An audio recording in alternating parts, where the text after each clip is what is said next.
mengabulkan permohonan para pemohon untuk sebagian.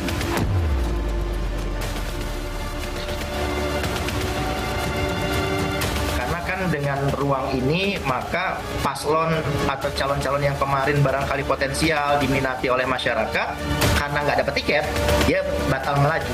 Tapi dengan kesempatan yang sekarang syaratnya menjadi lebih rendah thresholdnya, maka jadi saja ada partai yang kemudian berminat untuk mengusung si paslon tersebut.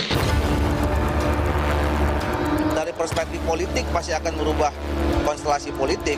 Tapi persoalannya apakah dalam 7 hari yang sisa ini akan baik atau tidak gitu.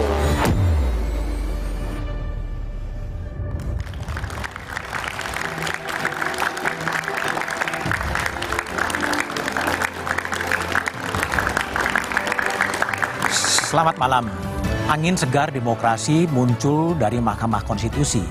Institusi yang dianggap sebagai penjaga konstitusi ini mengubah ambang batas pencalonan kepala daerah, syarat pencalonan kepala daerah, parpol ataupun gabungan parpol tak lagi harus mengantongi 25% suara atau 20% kursi DPRD. Merujuk putusan ini, parpol atau gabungan parpol bisa mengajukan calon meski tak memiliki kursi. Selain itu, Mahkamah Konstitusi juga mengembalikan syarat usia bagi pencalonan kepala daerah. Syarat usia minimum harus dihitung sejak ditetapkan, bukan saat pelantikan. Namun putusan ini diabaikan Badan Legislatif DPR. Mereka lebih memilih menggunakan putusan Mahkamah Agung dibandingkan putusan Mahkamah Konstitusi. Akankah putusan MK soal ambang batas pencalonan kepala daerah juga akan mengalami nasib yang sama? Inilah Satu Meja The Forum, ambang batas pilkada diubah, siapa jadi gerah?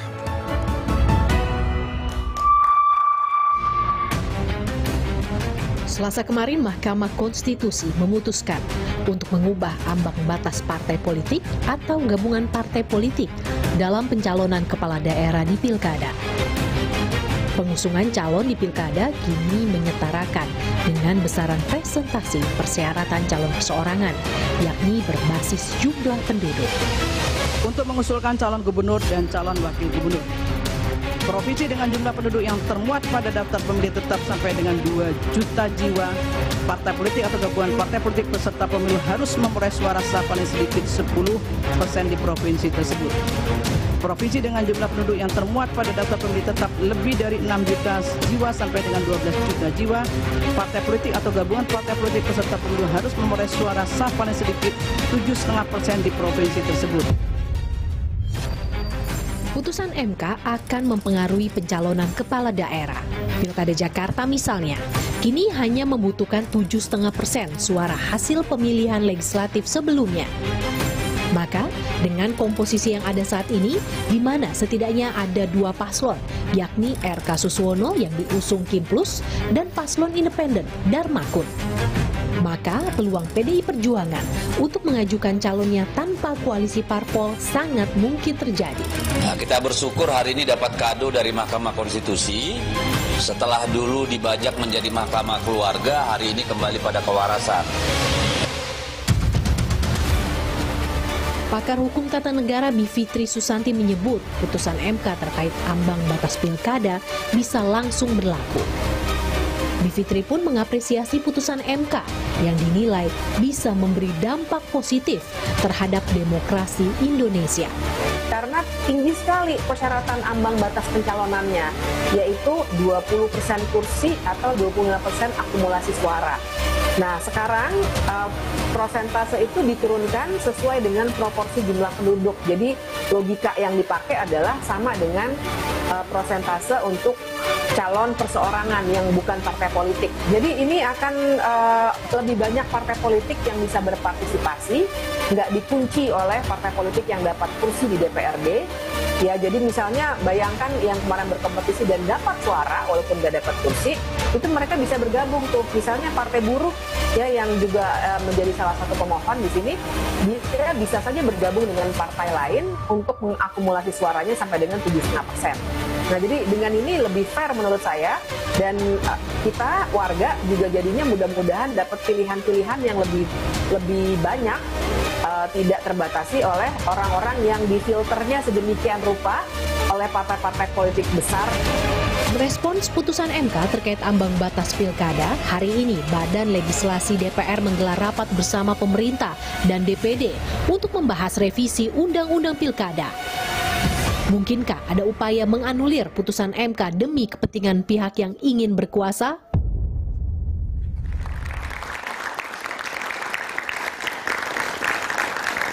Ambang batas pilkada diubah, siapa jadi gerah, itulah tema Satu Meja The Forum malam ini. Telah hadir di studio Titi Anggraini, praktisi pemilu.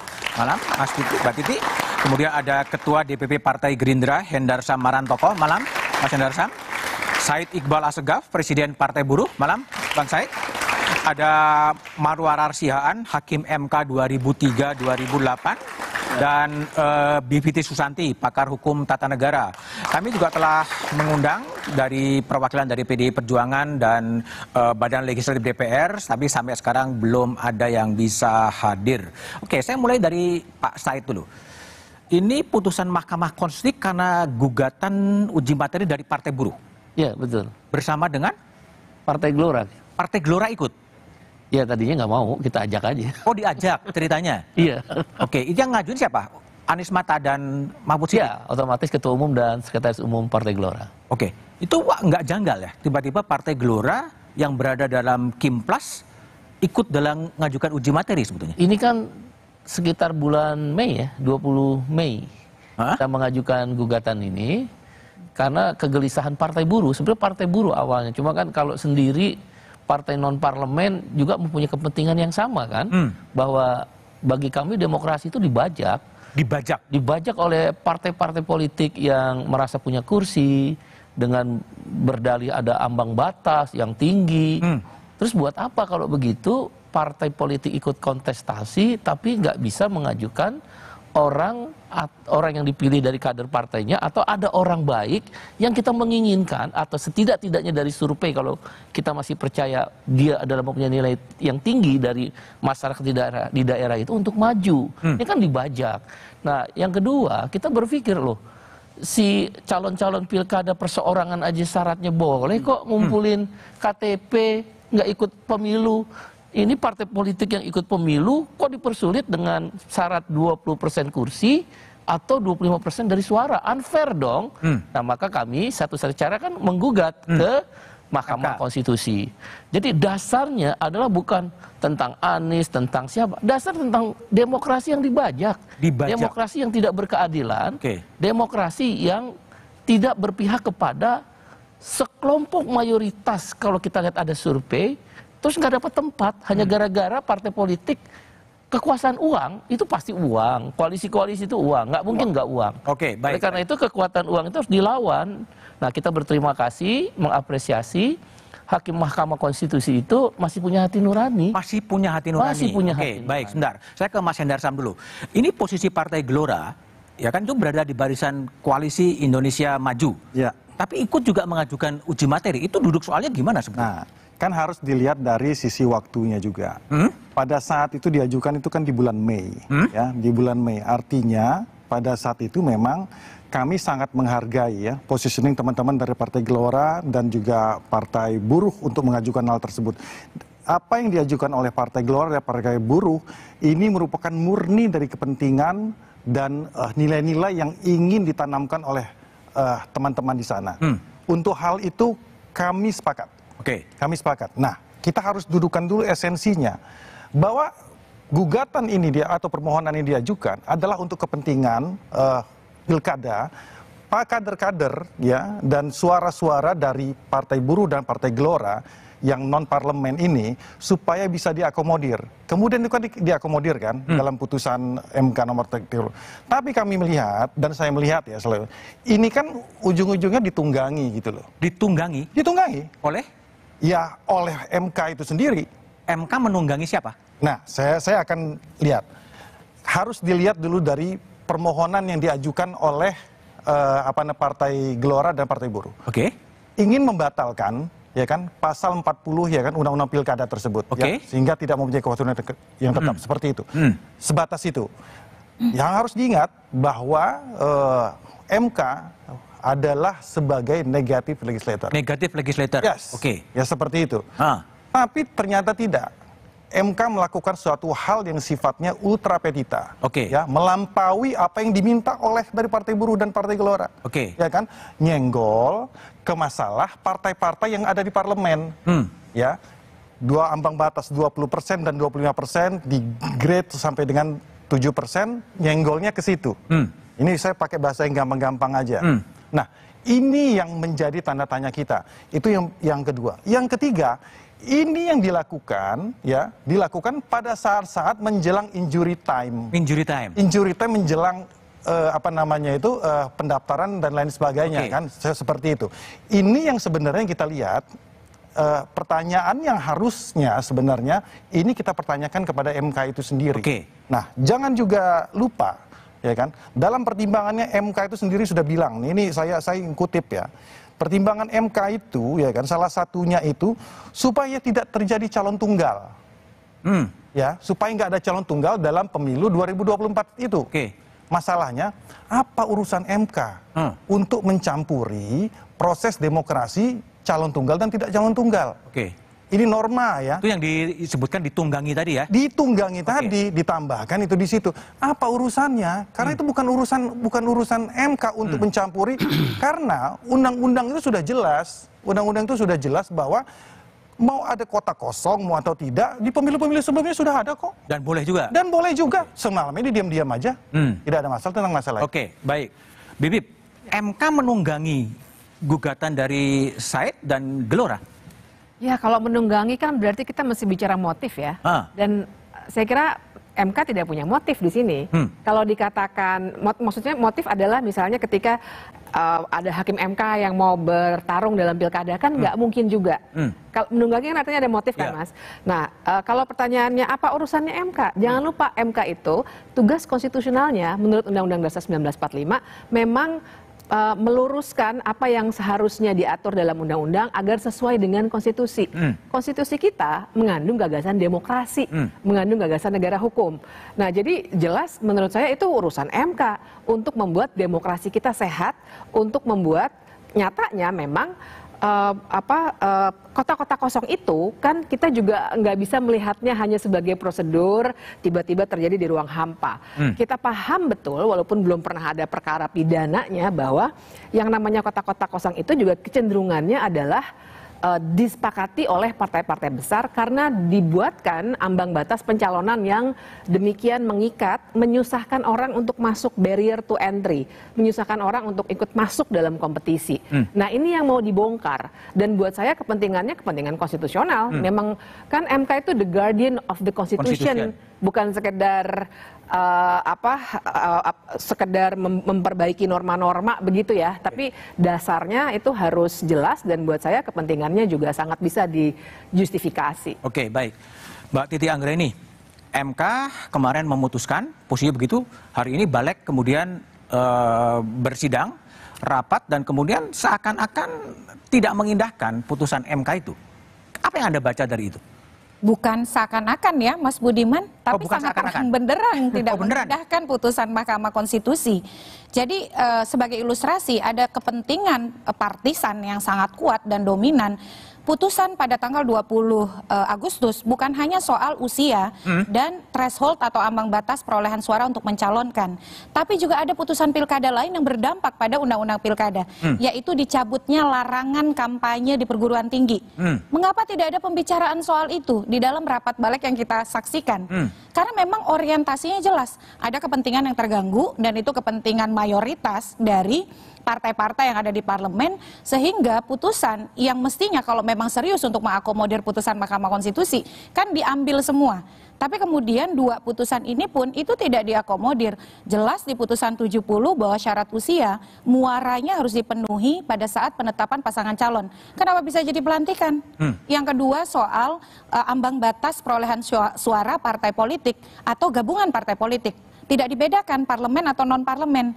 Untuk mendaftarkan calon, itu kemudian dipreteli diamputasi hanya untuk partai politik yang tidak punya kursi di DPRD. Sekarang kita pakai logika saja. Ketika dilakukan pengelompokan persyaratan pencalonan bagi partai yang punya kursi di DPRD, dalam logika balik masih menggunakan persyaratan lama, 20% kursi atau 25% suara sah. Sementara bagi partai yang tidak punya kursi di DPRD, persyaratannya adalah 25%. Persyaratannya adalah persentase seperti calon perseorangan, 6,5 sampai 10%. Pertanyaan ini, Bang Iqbal, mana ada partai yang tidak punya kursi di parlemen bisa mengumpulkan 10%? Yang hanya bisa berkoalisi di antara mereka. Nah, itu kan kemudian menandakan bahwa intensi untuk tidak melaksanakan putusan MK sangat terlihat. Nah, apakah MK bisa memutus di luar petitum? Kami sering mendapati putusan seperti itu. Karena di setiap kita menulis petitum ada pernyataan, jika mahkamah memutuskan lain, mohon putusan yang seadil-adilnya. Keadilan. Ex aequo et bono. Itu yang pertama. Yang kedua, partai parlemen pernah merasakan putusan yang ultra petita dan itu diimplementasikan dengan senang hati. Contohnya apa? Soal syarat usia yang dimintakan, yang ternyata kan berbeda, ada parameter yang berbeda dari petitum. Yang kedua soal verifikasi partai politik. Partai Garuda mintanya apa, putusan MK apa? Kata MK, partai politik yang punya kursi di DPR tidak perlu diverifikasi faktual. Padahal yang minta partai Garuda waktu permohonan mereka tidak perlu diverifikasi. Tapi MK justru memberikan insentif bagi partai yang punya kursi di parlemen. Jadi jangan tebang pilih lah. Kalau ingin berkonstitusi, konsisten saja. Baik. Pak Maru, jadi ini gimana sebetulnya? MK sudah mengeluarkan putusan, balik ngambil putusan yang lain lagi. Itu dalam pengalaman Pak Maru yang pernah menjadi hakim, ini pertama kali terjadi atau udah sering sih sebetulnya? Tapi jawabannya setelah jeda berikut ini saja.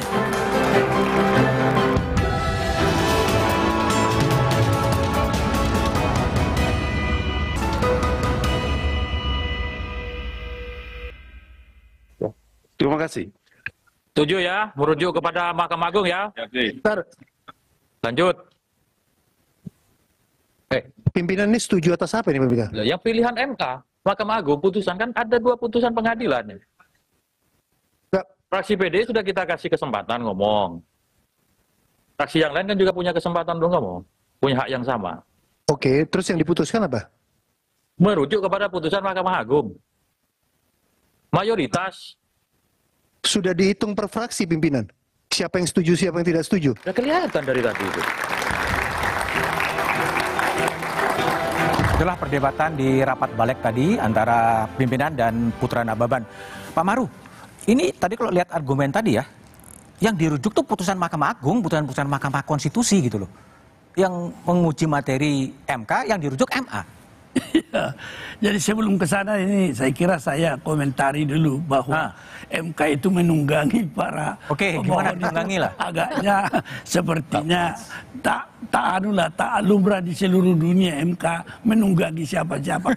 Tapi seluruh dunia mengakui bahwa MK itu adalah dibentuk untuk mengawal konstitusi. Konstitusi itu menjadi sumber daripada keabsahan seluruh kebijakan maupun peraturan legislasi. Sehingga kalau misalnya ada suatu peraturan perundang-undangan atau undang-undang yang bertentangan, itu tentu menjadi tugas dia untuk mengawasi itu dengan meluruskan sesuai dengan ukuran konstitusi. Karena ketika kita reformasi mulai tahun 98, 99 mulai, MK dibentuk, tekad kita waktu itu adalah bagaimana supaya membentuk negara ini dengan sistem check and balance. Jadi kalau misalnya pembuat undang-undang membuat undang-undang, maka tugas MK diberikan dengan memberi kedaulatan kepada rakyat membawa kalau ada masalah yang benar-benar bertentangan dengan konstitusi. Itulah dia mencek kekuasaan itu. Tetapi kalau misalnya dikatakan menunggangi, ya tidaklah. Oleh karena itu kalau misalnya seperti tadi ada yang tidak mematuhi, saya kira di banyak negara itu terjadi juga. Tetapi ada suatu hukuman terakhir daripada itu adalah bagaimana rakyat menentukan. Tadi kalau dikatakan bahwa balik mau merujuk kepada putusan MA, Tetapi MK sebenarnya hanya merujuk kepada undang-undang itu yang tidak bisa ditafsir lain daripada bunyi bahasanya yang sudah jelas. Jadi dia mengatakan jangan seperti MA itu menafsir-nafsir lagi. Padahal kalau itu dituruti putusan Mahkamah Agung, itu bukan lagi mengenai calon, tetapi pasangan terpilih. Karena yang dilantik itu bukan calon lagi, Pak. Kalau calon itu banyak. Kalau sudah dilantik tinggal satu pasangan calon. Jadi itu paradigmanya sudah berbeda. Itu oleh karena itu kalau itu terjadi seperti yang dikatakan di balik, ya harus diingatkanlah, diluruskan bahwa memang kita memiliki kepentingan-kepentingan, tetapi dikawal oleh konstitusi. Kalau itu keliru, luruskan. Dan itu bukan hanya tugas MK sebenarnya, tetapi semua instansi harus diingatkan. Tetapi kalau gejala kekuasaan, di Thailand tahun berapa itu, dia tidak setuju dengan MK, dibubarkan aja MK itu. Tapi kalau lihat tadi ya, Pak Palguna, ya, MK tadi kan juga mengatakan bahwa ada pembangkangan sebenarnya dari balik ketika dia menyimpangi putusan Mahkamah Konstitusi. Ya barangkali saya memperlunak itu ada. Oh, diperlunak. Intinya ada apa? Menyimpangi boleh jadi, tapi kalau membangkang itu agak terlalu keras barangkali. Terlalu keras. Bung Hindarsam gimana tuh? Nah, ini harus diluruskan. Satu, justru balik itu mengakomodir sebenarnya. Mengakomodir putusan MK itu sendiri. Tapi harus juga dibedakan bahwa ada prinsip-prinsip ketatanegaraan yang memang harus marwah daripada DPR itu harus diterapkan sebagai positif legislator. Itu dulu ya. Bahwa balik menyatakan DPR, kami ini adalah pembentuk undang-undangnya loh. Ya kan? Jadi Anda itu sudah ultra petita, Anda itu sudah melampaui kewenangan Anda gitu loh. Kami ingin ini jangan sampai terjadi pembegalan dan lain sebagainya. Itu yang pertama, ya. Yang kedua, saya pengen kasih fakta yang mungkin tidak ada yang tahu, masyarakat yang tahu, bahwa putusan MK nomor 60 itu ada dissenting opinion-nya. Ada dissenting opinion. Ada di opinion, dari Guntur Hamzah. Ya, dari Guntur Hamzah. Yang menyatakan bahwa, ya kan, tidak boleh ada suatu putusan pengadilan mendekati menjelang perhelatan pemilu ini. Kalau sama waktu Wapres dulu, pencalonan umum beda. Dan konteksnya ini sudah masuk ke tahapan. Ini konteksnya sudah masuk ke tahapan. Nah, jadi saya beda tahapan, beda treatment. Ya beda dong. Karena kalau itu yang kayak saya sebut tadi motif. Motifnya tadi itu apa? Itu yang dikatakan oleh Pak Guntur Hamzah itu. Baik. Satu orang ya? Satu orang Guntur Hamzah? Iya, tetap aja. Bibip, ini ahli hukum tata negara. Saya kalau baca teks konstitusi itu, putusan MK itu final dan mengikat. Betul. Nah, kalau sekarang ini apa nih? Final tapi bisa diedit gitu? Ya itulah. Jadi sebenarnya istilah pembangkangan konstitusi ini, Pak Maru, saya juga pakai istilah itu. Karena itu ada dalam putusan MK tahun 2018. Itu dipakai dalam putusan pembangkangan konstitusi. Jadi buat saya Pak Palguna juga tidak terlalu keras. Kayak saya juga pakai istilah itu. Nah, jadi kenapa pembangkangan konstitusi? Karena persis yang Mas Budiman bilang, harusnya putusan MK itu begitu dia dibacakan dan tidak ada ketentuan lain dalam putusan itu sendiri, maka dia langsung berlaku. Tidak boleh ditafsirkan secara berbeda, apalagi diputarbalikkan. Nah, ini yang harus jelas bagi semuanya. Dan tadi yang saya agak saya orangnya nggak bisa muka datar gitu ya. Tadi pas mendengar perdebatan dalam tanda kutip yang dipaparkan tadi, seakan-akan ada pilihan. Kita mau milih putusan MA atau putusan MK nih. Nggak boleh begitu. Karena kan memang beda wilayahnya. Putusan MA itu sebenarnya sedang membicarakan atau menguji peraturan KPU. Di bawah undang-undang dia. Sementara putusan Mahkamah Konstitusi itu dia menguji undang-undang terhadap undang-undang dasar. Memang bukan berarti MK dan MA bertingkat ya, mana yang lebih tinggi tidak ada. Tapi karena objeknya adalah undang-undang, tidak ada pilihan bagi DPR untuk tidak mengikuti putusan Mahkamah Konstitusi. Jadi nggak bisa bis pisang rebus, saya pilih MA aja deh. Itulah yang namanya inkonstitusional sebenarnya. Jadi perdebatan tadi itu ya sangat bisa kita soroti bahwa ternyata anggota DPR tidak paham apa itu dan bagaimana menjalankan konstitusi sebagai legislator. Kalau Mbak Titi gimana? Jadi ini ya, bedanya putusan 60, ini kan soal syarat pencalonan. Dan putusan 90, putusan 90 itu putusan pluralitas. Bahkan yang dissenting opinion bukan hanya satu, ada 3. Dan diputuskan 3 hari sebelum pendaftaran calon. Ini kita putusan kemarin tanggal 20, pendaftaran calon tanggal 27 sampai 29. Bahkan satu hakim Guntur Hamzah harus diluruskan.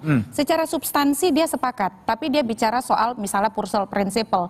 8 hakim lain itu sepakat semua bahwa apa yang ada di dalam amar putusan 60 itu harus dilaksanakan, harus kemudian tidak ada perbedaan begitu ya. Jadi dalam konteks ini saya kira apa yang dilakukan oleh Balik misalnya tadi dengan mempertentangkan antara seolah-olah ada opsi putusan Mahkamah Agung dan putusan Mahkamah Konstitusi, ini justru memecah belah institusi peradilan kita. Seolah-olah memang bisa dipilih dan diperhadapkan. Dan dalam konteks persyaratan usia begitu ya, kalau dulu kita bersukacita dengan putusan 90 misalnya, kenapa kita tidak bersukacita juga dengan putusan 70 dan 60? Pertama, putusan 60 itu memberikan spektrum keuntungan bagi semua partai politik. Jangan lupa ini pilkada serentak, 37 pilgub, 508 pilkada kabupaten kota. Masing-masing partai politik di wilayah-wilayah itu bisa mengambil manfaat. Dan juga untuk putusan 70, justru dia menegaskan konstitusionalitas norma dengan tetap menghormati Mahkamah Agung, dengan menempatkan norma itu dalam konteks norma undang-undang terhadap undang-undang dasar. Jadi bagi kami ketika menonton sidang Balik hari ini, terutama saya mengajar hukum. Hukumnya bukan hukum biasa, hukum pemilu. Hukum pemilu. Saya kehilangan motivasi untuk mengajarkan prinsip dan asas pemilu bebas adil bagi mahasiswa. Beda lah ngajar di kampus dengan di Balik kan lain. Ya dalam artian begini. Law in action totally different. Itulah tugas dari legislator untuk mendekatkan itu. Apa yang dipertontonkan oleh Balik membuat publik kita menjadi tidak percaya soal moralitas hukum, soal bagaimana hukum harus ditegakkan dalam bingkai rule of law. Norma prosedur harus diberlakukan setara. Karena apa? Karena logika hukum legislator kita ternyata tidak menjangkau logika hukum yang dipahami oleh konstitusi, oleh publik, dan juga oleh para negarawan yang ada di Mahkamah Konstitusi. Jadi kalau saya bilang sih ini bukan lagi pembangkangan konstitusi, tapi ini pembegalan konstitusi. Pembegalan konstitusi, wah, luar biasa ini. Oke, Bung Said, jadi setelah Balik kemudian tadi ya, kalau bahasa jurnalistik mungkin mengedit putusan Mahkamah Konstitusi sesuai dengan tafsir dia. Ini bagi Anda ini sesuatu yang menguntungkan, merugikan, atau disclaimer putusan Balik tadi akan disahkan besok di paripurna, tapi jawabannya setelah jeda berikut ini aja.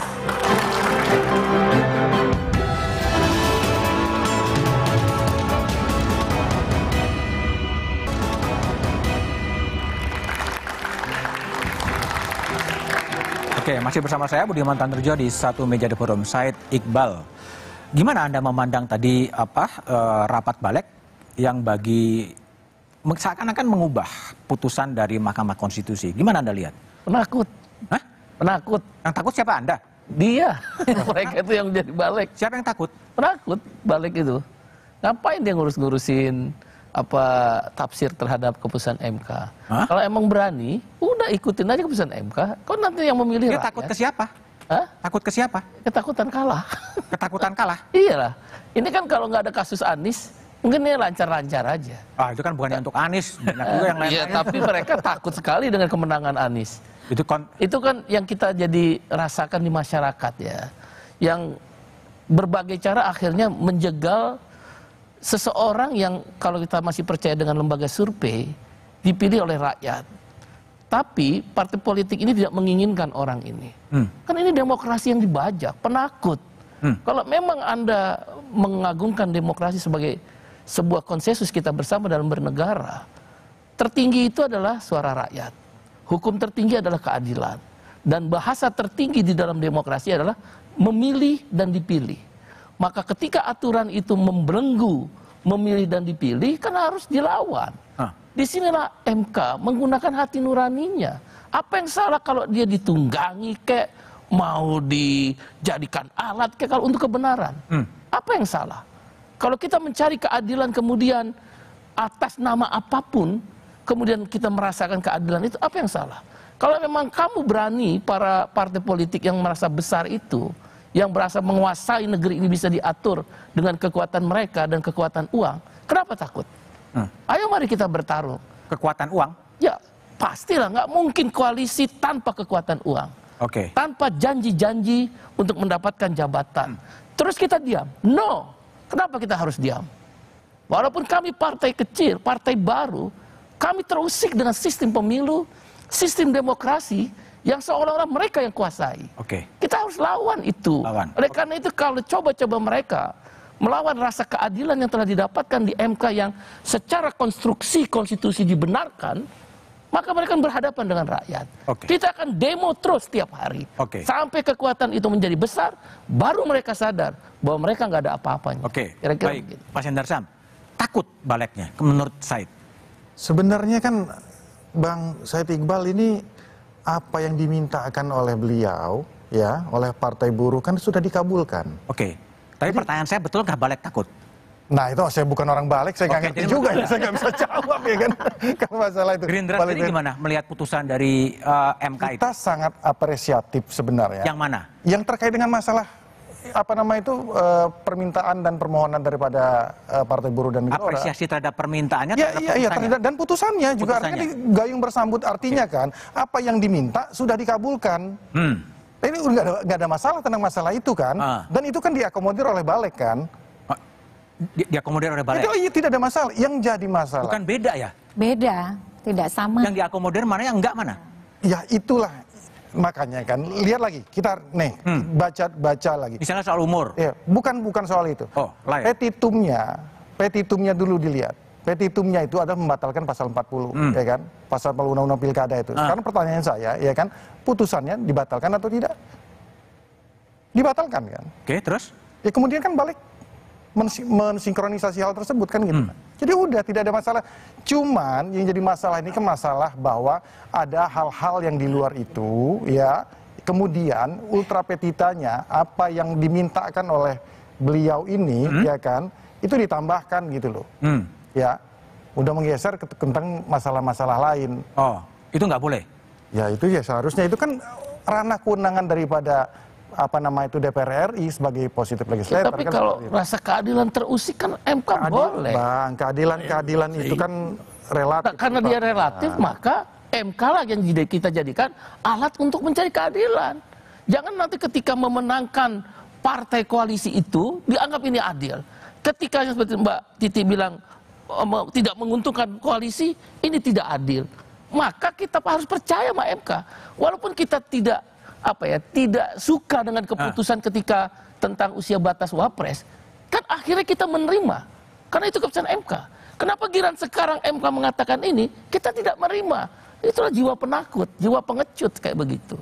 Wah, kita partai kecil gimana? Dan yang harus saya luruskan juga adalah sebenarnya putusan MK itu tidak perlu ditindaklanjuti dengan perubahan undang-undang. Putusan 90 aja yang paling deket yang bisa jadi contoh karena semua orang tahu. Kan kita nggak pernah mengundang undang-undang pemilu setelah itu. Wakil presidennya sudah terpilih nih yang diuntungkan oleh pasal 90. Nggak pernah undang-undang pemilunya diubah. Jadi memang bahwa Balik tiba-tiba menjadi begitu responsif dalam 24 jam langsung keluar RUU-nya, itu aneh. Perbandingan saja RUU Perlindungan Pekerja Rumah Tangga udah 10 tahun. 17 tahun. Undang-undang masyarakat adat juga berbelas-belas tahun. Ini 24 jam langsung keluar. Omnibus Law. Ini ada beda perawan titik mengatakan waktu 90, kemudian ya tidak ditindaklanjuti dengan revisi Undang-Undang Pemilu. Sekarang tiba-tiba revisi apakah tidak menguntungkan Kim atau gimana sebenarnya? Dissentingnya ada 4 lagi putusan. Dissentingnya 4. Kalau kita kan nggak ngelihat dissenting nggak dissentingnya. Ini kan bukan masalah banyak-banyak kan orang ini kan kita bicara masalah nilai-nilai dan norma-norma hukum itu sendiri. Kalau ngelihatnya kan saya coba dari sisi sebaliknya. Kenapa tiba-tiba permohonan di bulan Mei, ya kan, mendekati menjelang tahapan pemilu untuk pendaftaran, tahu-tahu muncul ini. Karena ada banyak kasus. Jadi di MK itu mendahulukan mana kasus-kasus di mana yang harus cepat. Itu yang oleh Pak Guntur Hamzah dimention dalam putusan. Jangan dong kalau perkara memutuskan suatu perkara, ya kan, mendekati, ya kan, perhelatan-perhelatan seperti ini, itu akan menimbulkan kekacauan dan kegaduhan, gitu loh. Baik. Pak Maru, gimana ini soal momentum?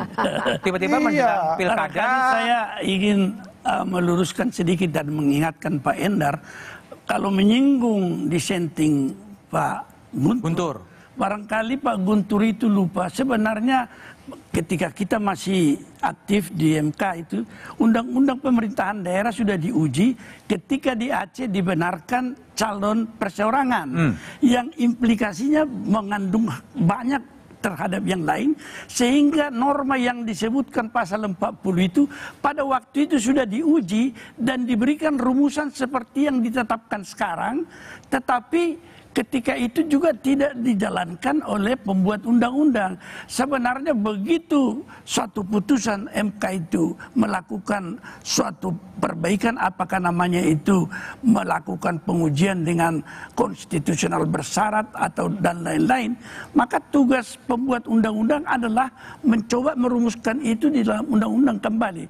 Tetapi justru apa yang diundangkan dalam pasal 40 itu adalah undang-undang yang lama yang sama, dan itu yang seharusnya tidak boleh. Jadi kalau Guntur disinggung, dissentingnya tidak boleh dekat dengan pemilu, justru itu sudah beberapa puluh tahun yang lalu itu diputus MK, tetapi pembuat undang-undang tidak menindaklanjuti.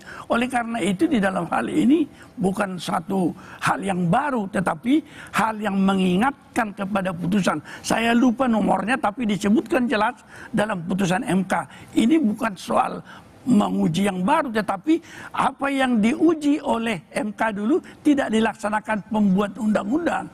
Tugas MK itu adalah menguji norma. Meskipun undang-undang berubah, kalau norma itu yang sudah mengandung nilai-nilai norma di situ, dia diukur kepada konstitusi dianggap tidak sah, itu tentu harus dirubah. Saya kira inilah menjadi pedoman kita semua. Kalau misalnya kita semua tidak tunduk kepada konstitusi sebagai the supreme law of the land yang tertinggi, maka itu menjadi persoalan siapa yang memimpin negara ini. Siapa yang harusnya negara? Yang memimpin kita adalah konstitusi itu sendiri. Oke, Mbak Titi. Terus kalau dalam posisi tadi Prof. Maru kan mengatakan kalau kita tidak tunduk pada konstitusi, lalu apa dampaknya, kita mau tunduk pada siapa lagi gitu loh. Nah itu yang jadi pertanyaan, tapi jawabannya setelah jeda berikut ini.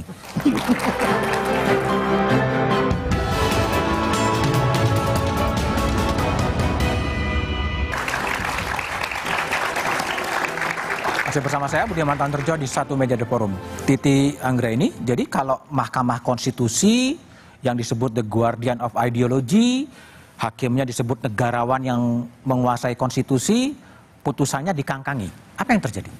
Yang paling buruk adalah terjadi pembangkangan publik atau kemudian perlawanan yang dilakukan oleh massa untuk menunjukkan ketidakpuasannya pada apa yang menjadi keputusan para elit. Kan seharusnya pasca pemilu kita melanjutkan rencana pembangunan, program pelayanan publik, dan merealisasikan berbagai perencanaan yang sudah dilakukan untuk mencapai sebesar-besarnya kesejahteraan rakyat. Tapi kan ketika masyarakat melihat betapa disparitas hukum begitu luar biasa, apa yang menjadi kehendak konstitusi, apa yang menjadi kehendak publik, pertama pasti akan ada gerakan yang tidak percaya pada konstitusionalitas dan legitimasi pilkada serentak 2024.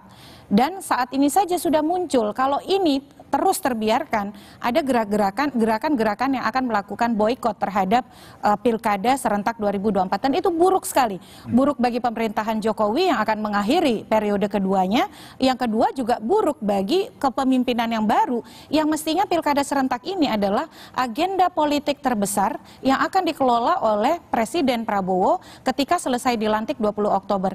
Yang paling mengkhawatirkan adalah ketika publik, masyarakat itu sudah mengabaikan hukum, sudah tidak peduli lagi pada proses ketatanegaraan kita, maka ketatanegaraan kita akan amburadul, akan kacau balau. Akan kacau balau. Bung Hendarsan, jadi kalau memenai tes konstitusi putusan MK final dan mengikat, dalam perspektif Anda seperti apa sih? Jadi saya gini aja, ini kan closing statement ya. Ya. Bahwa pertanyaan saya itu tadi. Ya, bahwa kita itu harus adil juga. Harus adil, oke. Harus adil dalam berpikir, ya kan. Walaupun positioning kita mungkin berbeda, tapi harus adil. Komparasi bahwa putusan MK 90 yang meloloskan Mas Gibran dengan putusan MK nomor 60 yang saat ini, kita kan harus melihatnya juga secara adil juga.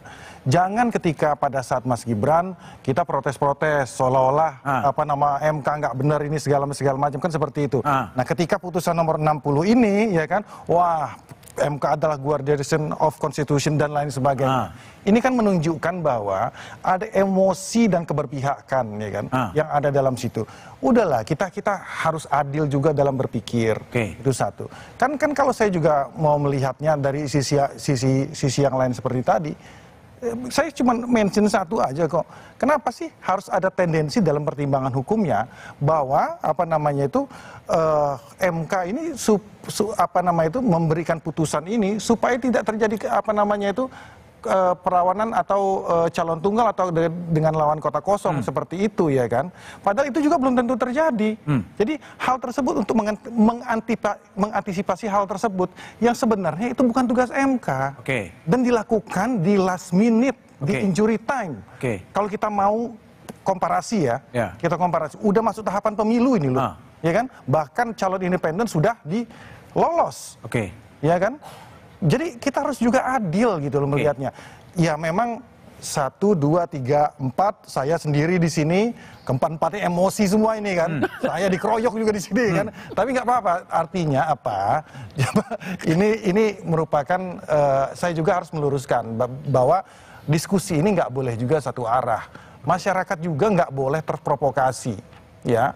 Dan juga yang ribut-ribut ini kan ya yang elit-elit aja sebenarnya. Elit-elit ya? Saya ini 2019 turun ke jalan loh. Iya kan? Saya tahu itu kalau mau dengan Bang Iqbal ini nih. Kita kan dulu kan itu udah memang sampai ke bawah memang gejolak itu. Kalau ini enggak, ini cuma sampai di tataran diskusi akademik kita aja sampai. Baik. Tapi jangan diprovokasi lah. Jangan diprovokasi. Itu aja. Baik. Jadi kami juga mengundang balik, tapi nggak ada yang datang. Bung Said Iqbal. Jadi apa sikap Anda setelah kemudian MK kemudian diedit oleh oleh Balik, dikangkangi oleh Balik? Terus mau ngapain Partai Buruh? Demo. Iya. Demo di mana?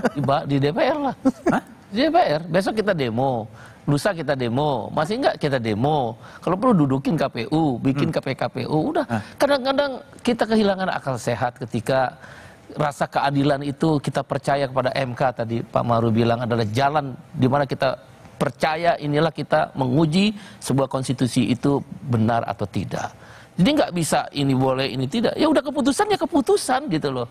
Jadi oleh karena itu akal sehat hilang ya digunakanlah cara-cara yang dibenarkan juga oleh konstitusi. Demo kan boleh. Lama-lama ntar kan rakyat juga janganlah. Saya rasa Pak Presiden Prabowo kasihan juga posisinya nanti itu. Balik jangan mempersulit Pak Presiden Prabowo. Saya tahu beliau itu orang sangat moderat banget itu, demokratis. Jangan mempersulit keadaan. Padahal waktu tinggal sedikit. Makanya kalau kamu berani, ngapain sih takut dengan putusan MK? Gak ada yang salah kok. Kamu tetap boleh maju dengan pilihanmu, kamu boleh koalisi. Tapi kata MK, di sini juga boleh dong. Kalau kamu boleh berkoalisi, kamu punya uang, kamu punya sumber daya, kamu punya kekuasaan. Kata si MK, ya di sini juga yang misal kayak calon kami Hanok nggak punya uang, gara-gara nggak punya uang dia nggak bisa cari partner partai koalisi. Padahal orang baik, kepala suku di Paniai sana. Misal yang di Membramo, mereka jadi sekarang bisa maju sendiri. Partai Buruh itu bisa memajukan. Nah, kalau memang itu ruangnya sama, memilih dan dipilih, kesetaraan, diberi kesempatan yang sama, kenapa mesti takut gitu? Kenapa kamu panik buat sebuah aturan yang sangat begitu cepat simsalabim, seolah-olah menggunakan semua kekuatan daya? Ada apa sih? Itu sebenarnya mereka cepat sadar lah, cepat bertobat lah, taubatan nasuha. Baik. Cepat tobat. Bibip, ini elit hanya di Twitter, Instagram, TikTok nggak akan turun ke bawah. Itu kan hanya darurat terus kan cuma selesai di diskusi, selesai di media sosial. Elit itu kan persepsi kita dari diskusi yang terjadi. Tapi sebenarnya percayalah warga itu merasakan loh. bahwa ini ada yang salah. Jadi kita itu dalam melihat hukum tata negara, melihat ilmu politik, melihat kekuasaan, ukurannya harus warga ini dapat apa, haknya dipenuhi atau tidak. Nah, jadi putusan MK ini kalau kita ukur dari apakah warga bisa dipenuhi dengan lebih baik hak-haknya, progresif. Itu. Jadi apakah percakapan yakin akan terjadi perlawanan yang lebih masif kalau besok paripurna DPR kemudian betul-betul ya udah MK ya? Iya, bisa terjadi krisis konstitusional menurut saya. Krisis konstitusional. Ini krisis konstitusi loh, karena ini kita serba mentok ya. Kita, saya sendiri nih ya sebagai orang hukum itu merasa kesulitan karena semua yang dibolak-balik yang digunakan untuk melegitimasi kekuasaan adalah produk hukum, persis seperti yang sekarang ini tengah dilakukan. Jadi gini, kita boleh tidak setuju dengan putusan MK, nggak kurang saya kritik Pak Maru berapa kali, tapi caranya bukan dengan DPR membalikannya kembali. Silakan kalau nggak setuju, kritik secara akademik dan ajukan lagi permohonan. Mau dikoreksi, MK akan mengoreksi sendiri, tapi tidak boleh dikoreksi oleh lembaga legislatif. Nah, ini yang salah sekali dan yang bikin muncul kemarahan sebenarnya adalah kita ini ya boleh disebut elit boleh, tapi kan intinya kami ini yang nggak punya kekuasaan. Yang di DPR sana yang punya kekuasaan, yang punya palu. Nah, kami itu dianggap seperti bodoh semua begitu loh. Kayak seenak-enaknya diputer-puter dan akal sehat kita diputar balikan. Misalnya pendaftaran calon, jelas-jelas pendaftaran calon. Kenapa ini jadi pelantikan? Itu kan logika dasar ya, nggak usah belajar hukum 4 tahun tuh udah tahu itu salah. Tapi kan yang malah dipilih, putusan MA aja deh, jangan putusan MK. Itu kan seperti menganggap kita semua warga ini bodoh-bodoh. Itu yang bikin sakit hati dan bikin banyak orang yang marah. Makanya muncul di Twitter, di segala macam media sosial, dan mungkin akan turun ke jalan. Oke, baik Pak Maru. Prediksi Bibit bisa mengarah kepada krisis konstitusi. Mungkin terjadi. Saya kira sudah menjelang-jelang sebenarnya krisis konstitusi, terutama kalau kita melihat bahwa setiap pejabat negara itu sebelum dia melakukan tugasnya bersumpah menjunjung tinggi Undang-Undang Dasar dengan seluruh-seluruhnya.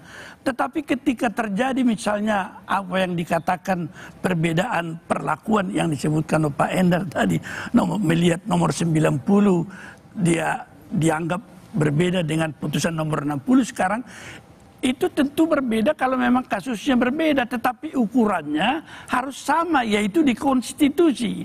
Kalau ada misalnya suatu sikap hendak menyampingkan apa yang dikatakan prinsip demokrasi, maka tugas MK harus mengembalikan demokrasi itu kalau itu tersumbat di aturan-aturan, dan itulah menjadi tugasnya.